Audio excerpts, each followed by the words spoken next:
E agora, baseado no livro de Josué, o evangelista Jimmy Swaggart com a mensagem A Herança do Vitorioso. Glória a Deus, aleluia. Obrigado, músicos e cantores.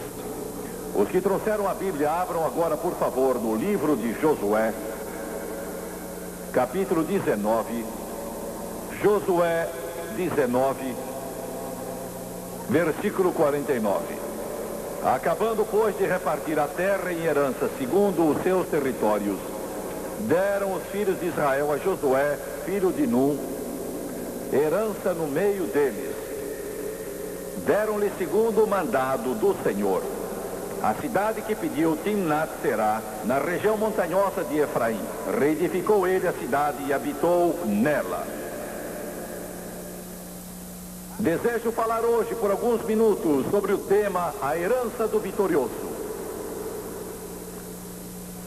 Eu não digo que é fácil receber de Deus tudo que Ele tem para você.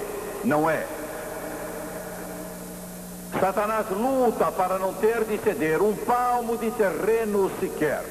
Ele não quer que você o tenha, naturalmente. Mas o que você precisa lembrar é disto, que Jesus já comprou e pagou, e ela é sua, e se você não a recebe, é sua culpa, é minha culpa. Porque maior é aquele que está em vós do que aquele que está no mundo.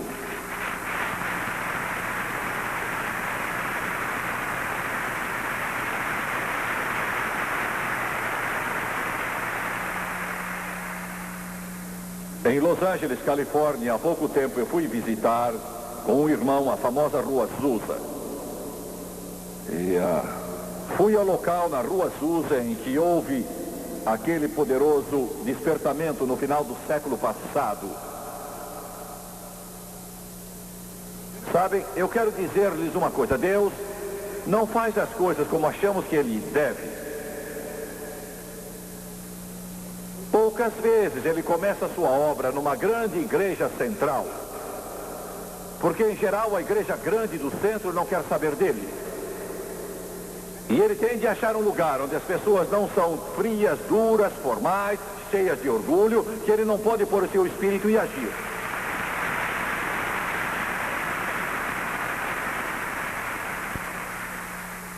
Assim Ele foi a um edifício velho, que já está caindo aos pedaços, e reuniu um grupo de corações famintos.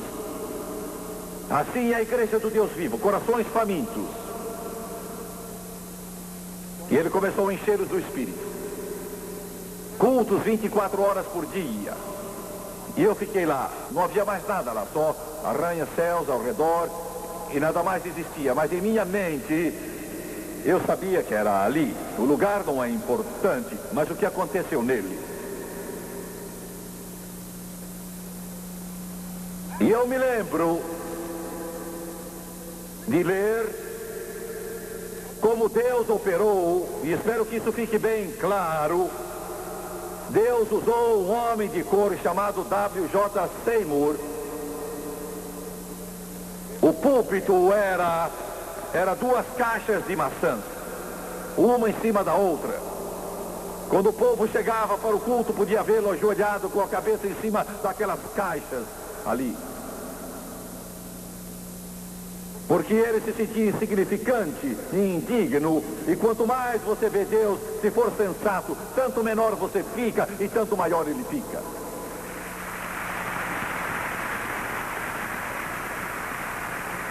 Um dia, naquele lugar velho e decadente, onde se reuniam centenas de pessoas e onde a Assembleia de Deus teve o seu começo, se você analisar bem a coisa. Dezenas de pastores foram batizados no Espírito Santo nesse lugar. Um homem chamado Tommy Anderson veio a ele e disse, irmão Seymour, tem um problema. Tommy Anderson era um bêbado, era um alcoólatra. Não é só que ele bebia demais, mas a vida dele estava arruinada, o lar arruinado, tudo que tinha estava perdido, totalmente perdido. E ele disse, irmão Seymour, ele disse, eu não consigo, eu não sei o que fazer, é que Disse ele, eu tenho de parar de beber e não consigo. Irmão Seymour já tinha orado por ele muitas vezes, mas de repente o Espírito de Deus falou ao irmão Seymour. Disse, diga a Tommy Anderson que quando ele passar pelos bares, em vez de passar andando, se ponha de joelho e passe adiante. Do lado de fora, na calçada, ajoelhado, ele vai vencer o vício. Ele disse, eu andar de joelhos na frente de todos, lá na rua, e andar em meus joelhos em frente desses bares. O pastor Preto disse, Deus me disse que falasse isso. E Deus vai libertá-lo. Ele saiu, sacudiu a cabeça, eu não sei se vou poder fazer isso. E alguns de vocês aqui querem o Espírito Santo e não sabem o que fazer. Alguns dos meus telespectadores querem isso tanto e não sabem o que fazer. Mas vocês têm medo do que eu disse. Deus vai me dizer para fazer algo ridículo. Mas você já é ridículo.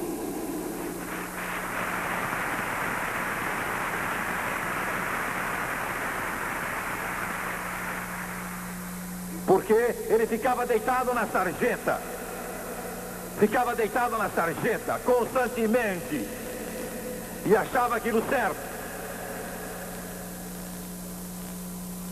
Ele já se aproximava do primeiro bar. E o diabo disse, você vai ajoelhar? Esta é a coisa mais louca do mundo inteiro.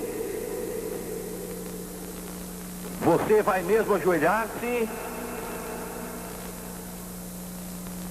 Ele pensou, eu não tenho nada a perder. Ele caiu de joelhos e começou a andar. E o bar ficou vazio em alguns minutos. Primeiro, pensavam que ele estava bêbado. E eles iam sair e se ajoelhar também.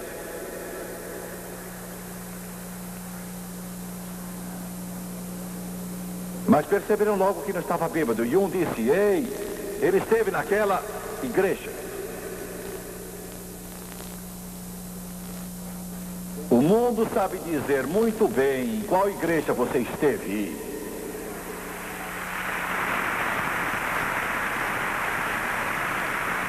Sabe disso? Você me entendeu? E eles começaram a rir dele, diziam, olha só, ele passou o segundo bar, passou o terceiro e o quarto, e passou o quinto, estava morrendo de vergonha, ele estava morrendo de vergonha. E eles estavam rindo, zombando e caçoando.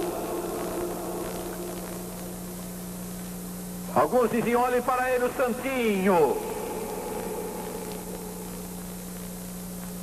Você diz, não creio que Deus mandasse alguém fazer isso. Eu sei, você pode não crer nisso, eu entendo você. Eu não tento explicar Deus, não sei como Jesus andou sobre as águas, não sei como marchar ao redor dos muros de Jericó, poderia levá-los a cair por terra, não entendo como Jesus alimentou 5.000 homens, fora mulheres e crianças, com 5 pães e 2 peixes, não sei como pôde abrir os olhos aos cegos, eu sei que a Bíblia diz que ele fez, eu creio neste livro e na palavra do Todo-Poderoso.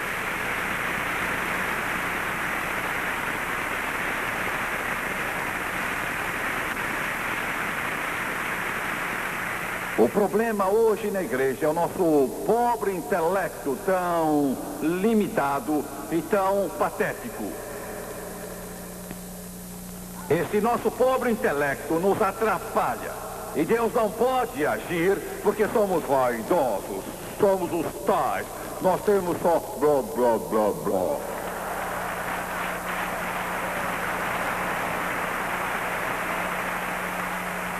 Vocês aí estão refestelados na sua cadeira, estão me vendo com os olhos aí grudados na sua televisão, tentando decidir se vão levantar e desligar. Você sabe que não vão desligar. Fiquem bonzinhos e ouçam-me.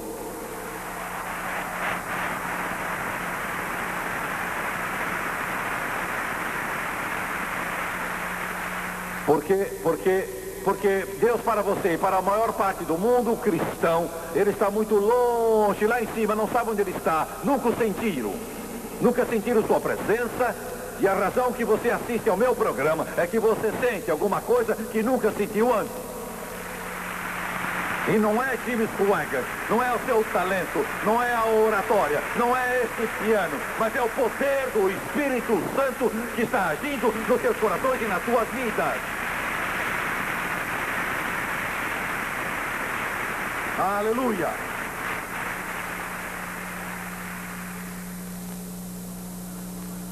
E Deus é um ser abstrato lá longe. E você vai à igreja, se é que ainda vai, é a coisa mais monótona de toda a sua vida. Você senta, você boceja, as costas doem. E você olha para a janela e você... Oh, Senhor... E você ouve gemidos e o velho coral canta...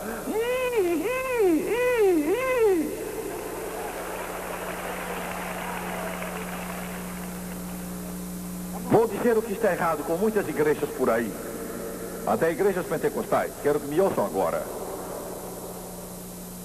Vocês querem o Espírito Santo. Querem o Espírito Santo. Batistas querem, presbiterianos querem, metodistas querem, nazarenos querem, católicos querem. Todos querem o Espírito Santo. Mas o querem só como companheiro e não como dirigente.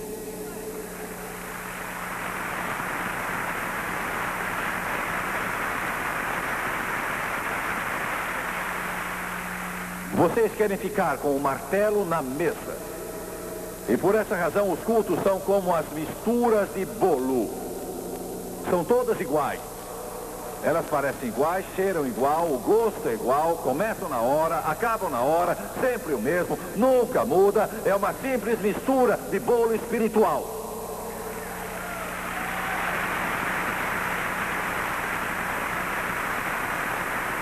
Vou dizer isso de novo. Vocês querem o Espírito, mas o querem como companheiro, não como dirigente. Porque o dirigente tem um martelo.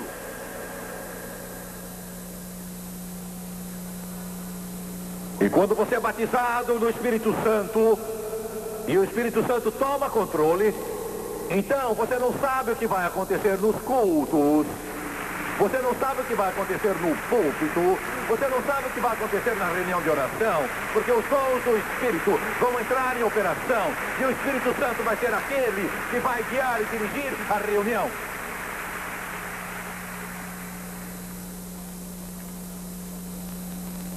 E muitos pentecostais estão ficando assim. Querem-no como companheiro e não o querem como dirigente. E muitos cultos pentecostais estão ficando como essas misturas de bolo. Quando vocês, senhoras, vão ao supermercado fazer compras,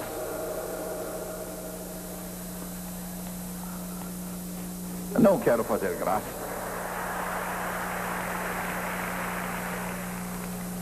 Quando vão para um desses grandes supermercados e fazem as suas compras, e você chega lá e pega uma das misturas de bolo, você já sabe pela marca como é que aquele bolo vai ficar. O seu marido sabe como é que ele vai ficar. As crianças sabem como é que ele vai ficar. Até a criança de colo sabe como é que aquele bolo vai ser. É a mesma coisa em cada caixa. E muitos de vocês vão à igreja e é sempre a mesma coisa, mesma coisa, mesma coisa. Porque você é que dirige e não o Espírito Santo. Entregue a direção ao Espírito Santo. Deixe-o entrar no seu culto. Deixe-o subir no púlpito. Deixe-o entrar no coro. Deixe-o entrar na escola dominical. Deixe-o entrar nos lares. Deixe-o entrar nos corações. E entrar na sua vida.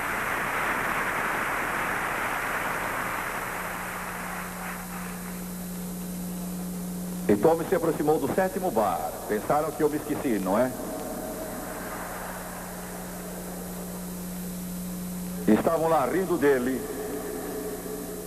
Não sei porque Deus o mandou andar de joelhos do lado de fora. Eu não sei porquê, eu não faço ideia.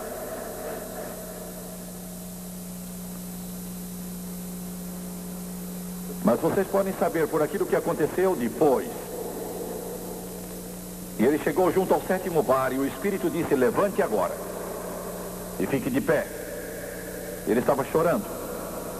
E naquela hora, logo ali, em frente daquele 7º bar, com gente de pé em volta dele, seus companheiros de bebida, rindo dele, fazendo caçoada, e a maior parte bêbados, Jesus Cristo o libertou. Nunca mais ele tomou uma gota de álcool em toda a sua vida.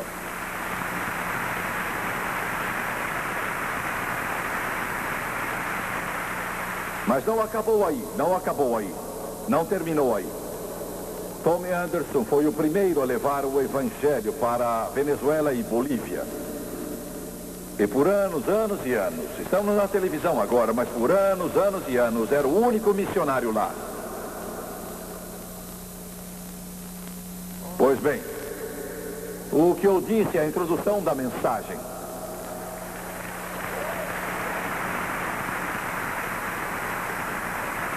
Israel, é sério, Israel finalmente chegou. 40 anos de peregrinação no deserto. Afinal chegaram. A terra prometida. O problema da igreja hoje, como de Israel no passado, é que nós sempre ficamos aquém do que Deus quer que tenhamos. Paramos antes, não vamos até o fim. Eu estava orando há dias, estava em Colorado, saí cedo para orar e Deus então me disse, chegue perto. Disse, chegue mais perto, e não espere, chegue mais perto, perto do trono. Chegue perto, peça coisas grandes e chegue perto. E eu estava orando, pensando em Pedro, Tiago e João, como eles sempre chegavam perto, e algumas coisas que fizeram não eram boas, mas o Senhor disse, chegue perto como eles, chegue. Não fique aquém. Quando afinal chegaram a Canaã, e fizeram a divisão da terra, deram essa porção a essa tribo, aquela porção àquela tribo, essa porção àquela tribo, aquela porção àquela tribo. E quando acabaram de dividir a terra, a Bíblia diz, eu li para vocês agora há pouco, que eles deram os filhos de Israel a Josué, filho de Num, herança no meio deles. Timnat Será, que ele pediu. E isso parece ser só uma história, mas eu quero tirar uma lição daqui. A palavra ou o nome Timnat Será é um nome duplo. E tem um duplo significado. Quer dizer, porção dobrada, ou porção que restou, ou restante da porção. Também significa a cidade do sol. Assim, o que esse homem de Deus disse foi o seguinte, eu quero uma porção dobrada. Eu quero a porção que restou, o remanescente da porção. Cada um aqui, o Espírito Santo foi prometido a você. Há 3 pequenos pontos nesta passagem bíblica aqui. Diz que foi dada a ele ou prometida a ele segundo o mandado do Senhor. O Espírito Santo foi prometido a você segundo o mandado do Senhor. Essa porção dobrada. Mas o mundo religioso vai dizer a você que você não pode tê-lo. O diabo vai dizer a você que você não pode tê-lo. Muitas vezes seus parentes vão dizer que você não pode tê-lo. O inferno vai dizer que você não pode ter o Espírito Santo. Alguns dos nossos telespectadores, alguns de vocês aqui hoje desejam muito, mas Satanás lhes diz, não podem tê-lo. O mundo religioso diz que tudo cessou quando o último apóstolo morreu. Outros dizem que parou quando o cânon da Escritura se encerrou. Você vai escutar tudo quanto é história. Mas eu quero que você saiba, eu não sei se aqueles homens queriam dar a Josué ou não, mas não tiveram escolha, porque foi prometido a ele segundo o mandado do Senhor. E o Espírito Santo foi prometido a você segundo o mandado do Senhor. Em Lucas capítulo 3, versículo 16, João diz: eu na verdade vos batizo com água, mas veio o que é mais poderoso do que eu, ele vos batizará com o Espírito Santo e com fogo. Essa é a promessa do Senhor. Ele vos batizará com o Espírito Santo e com fogo. Em Atos capítulo 2, versículo 17, Pedro, pregando aquele grande sermão no dia de Pentecostes, disse que Joel profetizou: nos últimos dias derramarei do meu Espírito sobre toda a carne. Esta é a promessa do Senhor. Você pode ter exatamente o que Deus disse que poderia, segundo o mandado do Senhor, e disse mais, que Ele pediu. Agora, eu sei que muitos aprenderam, vocês na televisão, ouçam-me, no cristianismo, muitos aprenderam que ao ser salvo você recebeu tudo. Quando foi salvo você recebeu tudo que Deus ia lhe dar e não tem mais nada a receber.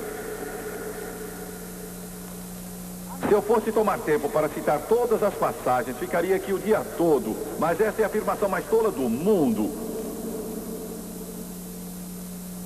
Em Atos capítulo 8, naquele avivamento em Samaria, quando Filipe foi e pregou, e muitos foram salvos e foram batizados na água, milagres foram realizados, a Bíblia diz que Pedro e João vieram e impuseram as mãos e oraram, e eles receberam o Espírito Santo. Se você recebe tudo quando é salvo, o que Pedro e João estavam fazendo? O que estou salientando é isto: uma vez salvo, você é candidato ao Espírito Santo. E você deve prosseguir e receber o Espírito Santo. É imperativo que você receba o Espírito Santo. E Jesus disse em Lucas capítulo 11, versículo 13, que o Senhor dará o Espírito Santo àqueles que o pedirem. Então peça. Josué disse: amigos, não estou feliz com o que tenho. Sou grato a Deus, mas quero mais. Eu quero mais. Graças a Deus, minha família não parou só com a salvação. Se parassem, eu não estaria aqui hoje. Eu vou repetir isso porque é muito importante. Minha mãe foi salva, meu pai foi salvo, nosso lar foi transformado, nossa família mudou e tudo mudou. Estava a ponto de se desfazer por completo, mas mudou quando foram salvos. Mas se tivessem parado lá, eu não estaria aqui hoje.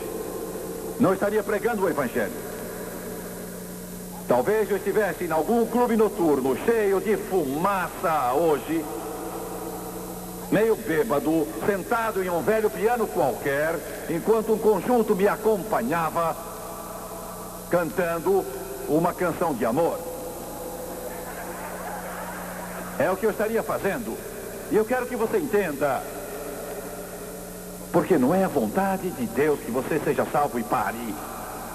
Deus quer que depois de salvo você tenha poder. Precisa poder. Mas recebereis poder ao descer sobre vós o Espírito Santo. Você precisa de uma revelação de Jesus Cristo. E o Espírito Santo vai glorificar Jesus em sua vida. Graças a Deus, meus pais tiveram fome do Espírito Santo. E minha mãe foi a primeira a recebê-lo. E quando minha mãe recebia alguma coisa, aquilo era para valer. Dose maciça. Aleluia. Eu não estava lá quando ela foi cheia do Espírito Santo. Eu daria tudo para ter estado lá, mas eu não estava lá, mas eu pude ouvir. Você estranha? Eu ouvi. Estava brincando, eu era menino de 8 anos, brincando. Estava brincando com meu primo Jerry Leluz, estava com Max Stones, estava brincando com 2 ou 3 outros meninos. E eu estava umas 4 ou 5 quadras da nossa igreja. E minha mãe estava na igreja. E eu a ouvi receber o Espírito Santo. Bem, eu não entendo. Eu sei que não. Eu a ouvi. Eu lembro onde eu estava. Estava brincando em uma valeta. Era o mês de abril, eu recebi 2 semanas depois. E eu me lembro de Mac, um garotinho de uns 7 anos de idade, um ano mais novo do que eu. Ele levantou e disse: você ouviu isso? Eu ouvi. Procurei encobrir, não queria que ninguém mais ouvisse, não queria que Jerry Lee ouvisse. Eu sabia o que ele diria. Ele disse: uma mulher gritou. Eu ouvi. Fiquei muito perturbado, tão envergonhado que fiquei corado. Isso tudo ficou gravado em minha mente. Eu estava de pé, tão envergonhado que meus cabelos ficaram de pé. Tive arrepios de frio pelo corpo, envergonhado. Queria que o chão se abrisse ali. Eu sabia quem era. Eu ouvi gritando. E eu sabia que ela estava lá na igreja. Ela sempre gritava por mim, eu reconhecia aquela voz. E alguns de vocês que estão me ouvindo: não, eu não vou fazer isso. Pois deixe-me acabar, fique firme até o fim. Quando a minha mãe foi salva mesmo. Mas ela tinha se jactado e tinha dito a todos: nunca vou fazer essas coisas. Um certo evangelista veio pregar em nossa igreja. Ele dançou um pouquinho assim, talvez uns 3 segundos. E meus pais não gostaram nada disso. E meus pais disseram: essa é a coisa mais horrível que nós já vimos. Foram ao pastor e tentaram parar as reuniões. É verdade. Disseram: aquele homem, viram aquilo? Viram o que ele fez ontem? Vocês viram? Ele dançou pela plataforma, foi uma coisa terrível. É emocionalismo. Não pode continuar, vai arruinar a igreja.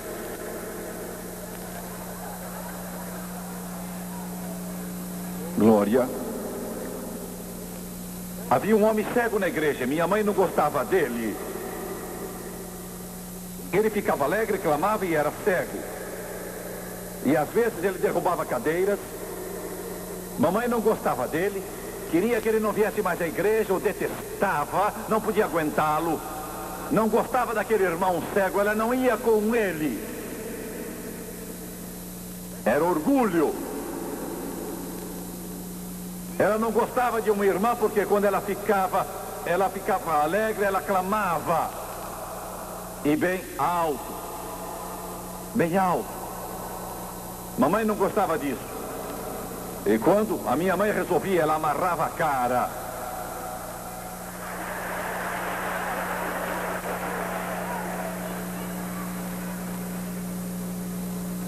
E quando fazia isso, eu era criança, mas sabia que ela estava brava.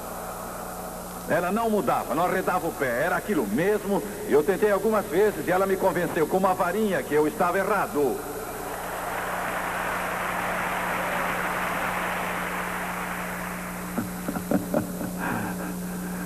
O fato é que você não deve dizer a Deus o que não vai fazer. Não zombe do que Deus faz. Naquela manhã, eu ouvi minha mãe e disse: não é minha mãe, deve ser um acidente de carro. É um desastre. Eles disseram: vamos ver o que foi. Eu disse: não, eles já terão removido o carro quando chegarmos. É melhor não ir. Eu sabia quem era. Era a mamãe. Era ela mesmo. O evangelista que ela tinha criticado apanhou o acordeão e começou a cantar: no futuro, quando amanhã chegar. E aí, de repente, a glória desceu. Você sabe o que é isso? A glória desceu. O poder desceu. A glória desceu. E isso mudou nossa família, mudou o nosso lar, mudou nossa vida, mudou o nosso passado, mudou o nosso futuro. A glória desceu. A mãe de Jerry Lee Lewis tinha parado de orar, estava andando, procurando chegar ao altar, chorando e clamando, e caiu no chão. Ela não tropeçou e caiu, foi o poder de Deus que a derrubou, e ela se ergueu falando em línguas. Glória. Aleluia. Aleluia. A mãe de Mickey Gilley, de Houston, Texas. Alguns de vocês têm o nome Gilley no para-choque do carro. Vocês não deveriam tê-lo no para-choque do seu carro.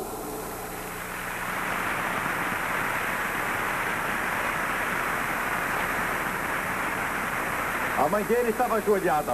Ela começou a falar em outras línguas. Eu preguei no seu sepultamento há pouco. Era uma mulher das mais piedosas. Ela morreu aos 84 anos. Estive à beira do seu leito antes dela partir, estar com Jesus, uma santa. Jesus a encheu do Espírito Santo. Minha mãe, ela fez todas essas coisas que disse que nunca faria. Você sabe como ela criticou o evangelista por fazê-las, mas agora ela estava ganhando de todos os demais. Tornou-se campeã no assunto. Ela correu em volta da igreja umas 3 vezes, e eu a ouvi gritando, tinha criticado a mulher, eu ouvi seus gritos a umas 4, 5 quadras, e quando ela caiu em si falando em línguas, ela estava abraçada com aquele velho cego, e estava agora gritando em volta dele, glória, aleluia!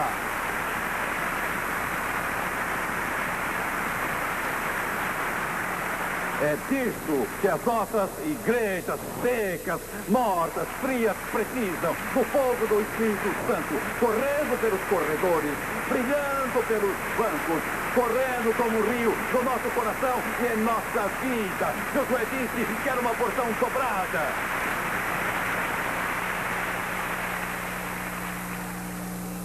Meu Senhor, eu sinto isso. Eu estou orando para que o Espírito Santo visite você.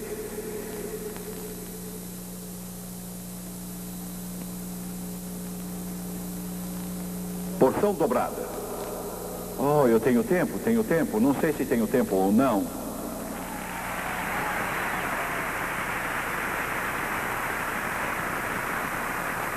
A Bíblia diz: foi dado a ele de acordo com o mandado do Senhor, segundo ele a pediu. Terceiro, construiu a cidade. A dedução é que a tomou-a Sansão. Vá a Sansão, deixe Josué agora, vá a Sansão. Desceu Sansão a Timnat, desceu, tipo da humildade. Timnat, havia vinhedos por lá, o Espírito Santo, fruto do Espírito. Leões rugiram contra ele, leões virão contra você para pará-lo, não querem que você receba. Ele não tinha nada na mão, as armas da nossa milícia não são carnais. Ele matou o leão, poder do Espírito Santo. E foi para Timnat.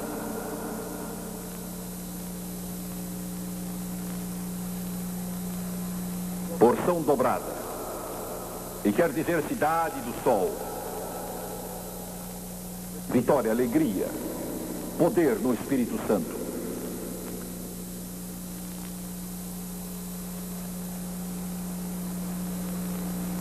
Um pastor amigo meu me contou isso. O missionário tinha estado em sua igreja, não vou mencionar o nome dele. Esteve no Japão, no começo da Segunda Guerra.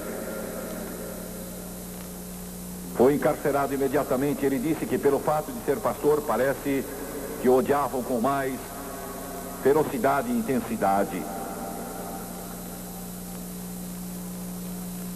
Eles o amarravam todo dia num poste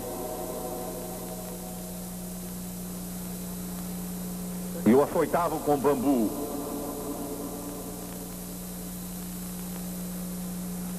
O bambu fazia com que sua carne inchasse. A dor era muito intensa e ele orou para que morresse, mas a morte não veio.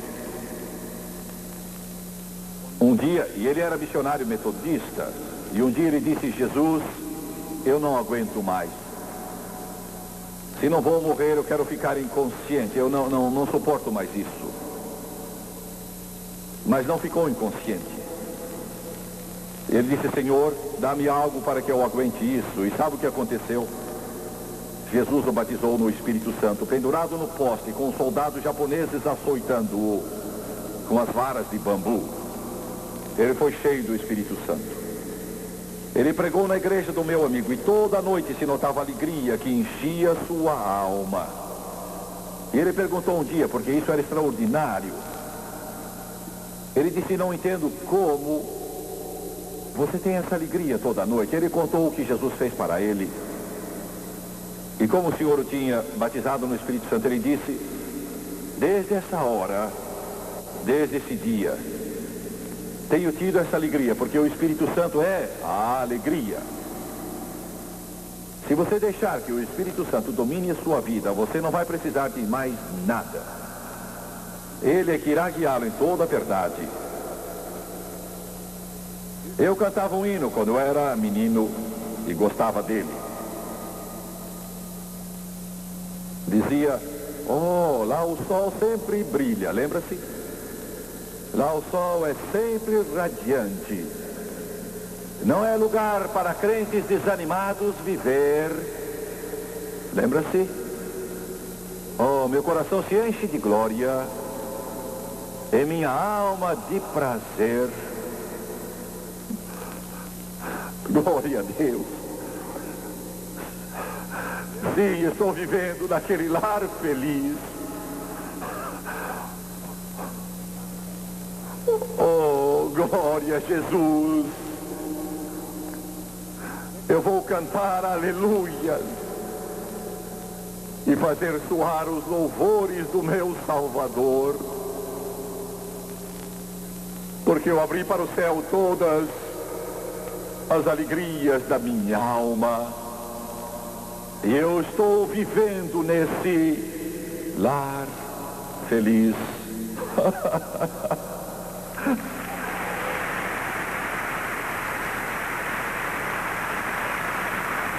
Aleluia, aleluia, aleluia, aleluia a Deus, aleluia a Deus. Senhor, que esse rio corra por esse lugar hoje, que ele corra, ó Deus, em cada coração, em cada vida, alma, espírito, daqui vejamos o teu caminho. Eu peço isso no santo nome de Jesus.